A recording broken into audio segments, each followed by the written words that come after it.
La politique à présent, c'est une époque déroutante. La France coince sur une réforme du Code du travail. Le Royaume-Uni, vous le savez, se sépare de l'Europe. Les souverainistes et les extrémistes se frottent les mains. L'Union européenne a un genou à terre. L'avenir s'annonçait moderne, on le découvre rétrograde. Qu'en pense au juste François Bayrou, l'Européen, le fédéraliste, le modéré? Le président du MoDem est notre invité. Bonsoir François Bayrou. Bonsoir. Merci d'être avec nous dans 64 minutes sur TV5 Monde. Commençons par l'actualité et ce qui se passe en Turquie, après Paris, Bruxelles, Orlando, Abidjan, un village libanais aussi avant-hier et donc à nouveau Istanbul. Il faudrait du temps pour citer toutes les villes victimes de ce type d'attentat. Comment endiguer le phénomène mondial qu'est le terrorisme selon vous? En travaillant ensemble. Le seul moyen de bâtir des défenses sérieuses, c'est des échanges d'informations sérieux. Une manière de repérage sérieux, solide, dans lequel on travaille en confiance, dans lequel on échange des informations, dans lequel toute notre capacité de surveillance s'exerce ensemble. Il faut comprendre une chose, c'est que pour les terroristes, les frontières sont des protections. Quand j'entends des gens qui disent on va sortir de l'Europe pour se défendre soi-même, je ressens un aveuglement absolument incroyable. Parce que si vous avez une frontière, et si les polices des deux côtés de la frontière ne communiquent pas, il suffit de passer la frontière pour être tranquille. On sait bien ça dans ma région, au pied des Pyrénées. Parce que ETA, mouvement qui était un mouvement qui usait de violence et assassinait, et faisait sauter des bombes, et faisait sauter des bombes terroristes. Ce mouvement-là avait toutes ses bases de repli de l'autre côté des Pyrénées, à quelques kilomètres en France. Et là, évidemment, comme il n'y avait pas d'échange avec les polices, et le jour où on a décidé de faire, où il a été décidé de faire de vrais échanges avec la police, entre police espagnole et française, de mettre le travail en commun, ce jour-là, ETA a été réduit et même a été obligé de déposer les armes.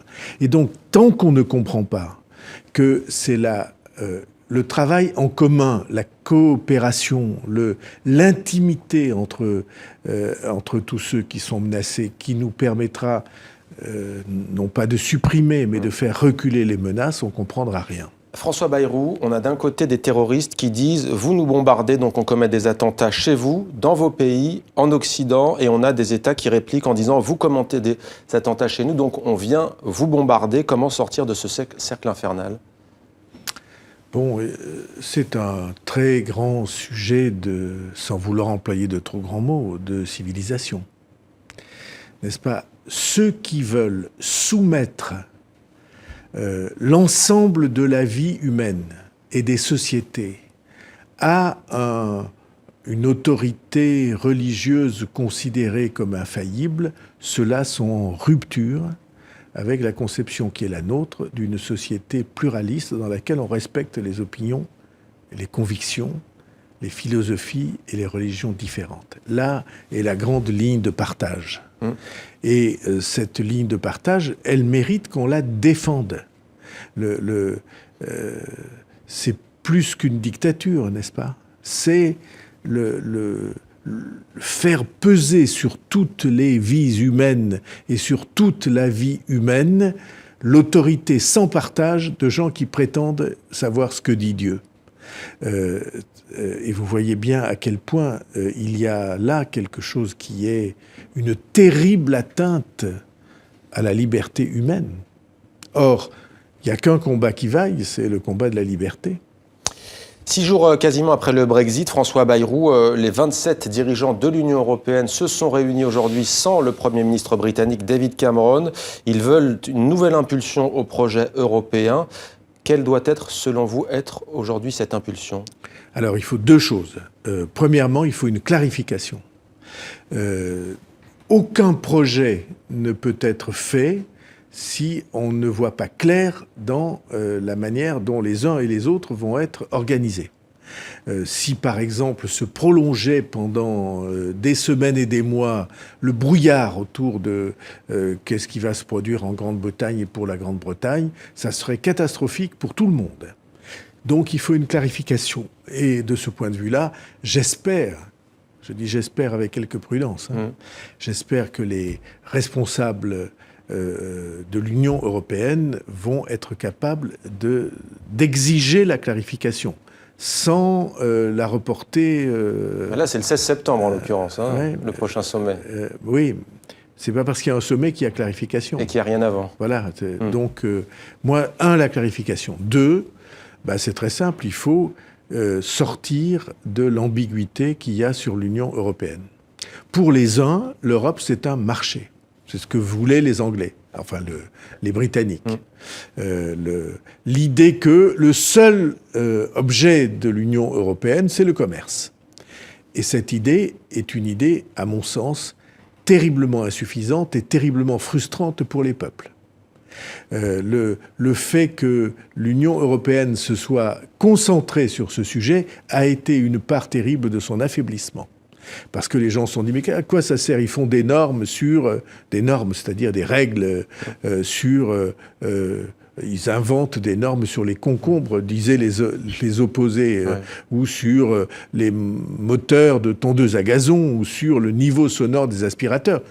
Je ne dis pas que ce soit des choses inutiles, puisque si on veut faire du commerce, il faut en effet que ça réponde aux mêmes règles. Mais ce n'est pas l'essentiel. L'essentiel, c'est que nous sommes des nations dont la taille ne nous permet pas de répondre aux grands problèmes du monde. Ceux qui vous écoutent, ils sont plongés dans les grands problèmes du monde. Vos auditeurs et téléspectateurs, ils savent très bien ce qui se passe. Les grands problèmes du monde, on a évoqué ce qui se passait au Moyen-Orient, c'est la puissance qui a des problèmes aussi de la Chine, c'est l'immense société au pluriel de l'Inde, c'est ce qui se passe sur le continent américain, nord et sud, et les immenses risques qu'il y a autour de tout ça. L'Europe, elle est faite pour ça. Elle est faite pour s'occuper de l'essentiel, c'est-à-dire pour permettre à chacune des nations qu'il ne s'agit pas de faire disparaître. Heureusement que nous sommes Français, on peut difficilement trouver plus amoureux de la France que je le suis. Heureusement qu'il y a des Allemands, qu'il y a des Italiens, qu'il y a... Bon, toutes ces nations existent et il faut cependant qu'elles décident de travailler ensemble pour sauver ou pour promouvoir l'essentiel. Ensemble, elles seront fortes, séparées, elles seront faibles. Alors, c'est ça l'Europe. Donc il faut recentrer l'Europe, mais je suis sûr que tous ceux qui vous écoutent le savent. Il faut recentrer l'Europe autour de l'essentiel. Mais parmi ceux qui nous écoutent, François Bayrou, et qui nous regardent, il y a peut-être aussi deux manières de lire ce Brexit. Certains disent que les Britanniques sont tombés dans un piège de politique intérieure, David Cameron le premier notamment. D'autres y voient l'expression d'un peuple souverain. Quelle est votre vision des choses, vous, l'Européen convaincu? Je suis un Européen qui aime l'idée que les peuples sont souverains. Mais pour un pays comme la France, même comme la France, alors je ne parle pas des petits pays européens qui ont ce problème multiplié par 8, par 10. Pour un pays comme la France, il n'y a de souveraineté que si nous sommes capables de créer la puissance qui nous fera écouter du reste du monde. L'idée que on peut être souverain tout seul est une idée qui n'a plus cours aujourd'hui. Si vous êtes en face de la Chine et que la Chine veut vous imposer des lois commerciales, si vous êtes tout seul, vous êtes un microbe, vous ne pesez pas. Et les Chinois éclatent de rire, in petto, s'ils ne montrent pas à l'extérieur. Mais naturellement, ils se moquent de vous. Si vous êtes une puissance qui comporte plusieurs centaines de millions d'habitants et une industrie puissante, alors vous pouvez vous faire respecter. Là est la seule véritable souveraineté. Souveraineté étatique, mais souveraineté du peuple. Est-ce que les Français, selon vous, doivent se prononcer pour ou contre le maintien de la France dans l'Union européenne ? Vous savez bien que cette question posée comme ça n'a pas de sens. La France a été créatrice de l'Union européenne. On peut proposer un autre équilibre pour l'Union européenne et le faire adopter par référendum ce jour-là. Mais si la France se retrouve seule, on est criminel. Pas de référendum sur un éventuel Frexit alors Sûrement. Enfin, l'idée que on pourrait envisager que la France sorte de l'Union européenne est une idée suicidaire. En revanche, que des dirigeants nouveaux, ayant une vision de l'avenir, sachant ce qu'ils veulent, propose aux Français une feuille de route soumettent aux Français un mandat pour dire ce qu'on doit faire dans l'avenir. Par exemple, pour réintroduire le peuple des citoyens dans la boucle des décisions à prendre. Alors ça, je prends ça au sérieux. Selon vous, Nicolas Sarkozy et François Hollande ont échoué en la matière ? Alors Nicolas Sarkozy porte une responsabilité très importante parce qu'il a fait le traité de Lisbonne.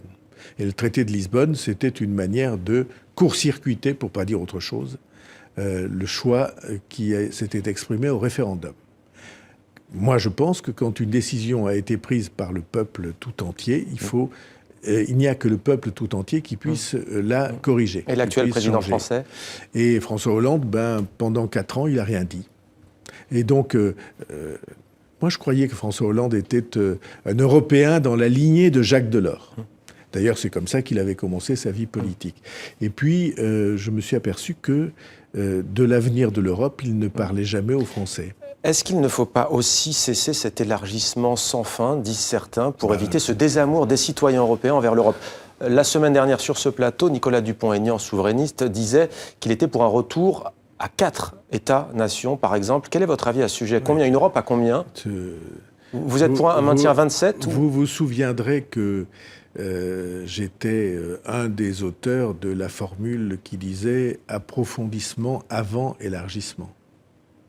Vous vous souviendrez que je suis de ceux qui ont le plus fortement défendu l'idée que faire entrer la Turquie au sein de l'Union européenne, c'était prendre un risque, mais absolument déraisonnable, mensonger, et que j'avais à l'époque contre moi le pouvoir de droite et l'opposition de gauche. Les deux étaient opposés à ce que nous défendions. Donc je suis hostile aux élargissements perpétuels et inconsidérés.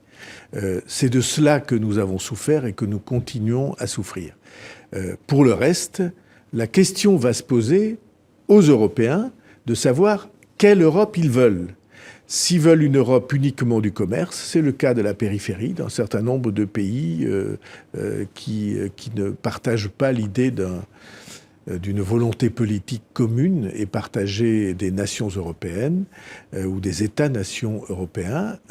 Ceux-là, en effet, devront trancher entre eux. Et probablement y a-t-il 2 projets, et donc il y aura une Europe à 2 cercles. Un cercle qui est celui de la zone euro, qui, partageant une monnaie, devra partager une volonté, et un cercle périphérique de ceux qui se contentent, au fond, d'accepter les mêmes règles commerciales et juridiques. Mais eux ne font pas une puissance politique qui puisse être respectée dans le monde. Ils font une zone commerciale et chacun pour soi. Je ne suis pas pour cette solution. Je suis pour qu'on fasse ensemble une Europe qui s'occupe enfin de l'essentiel. Merci beaucoup François Bayrou d'avoir répondu à nos questions. Je rappelle que vous êtes le président du mouvement démocrate français, le MoDem.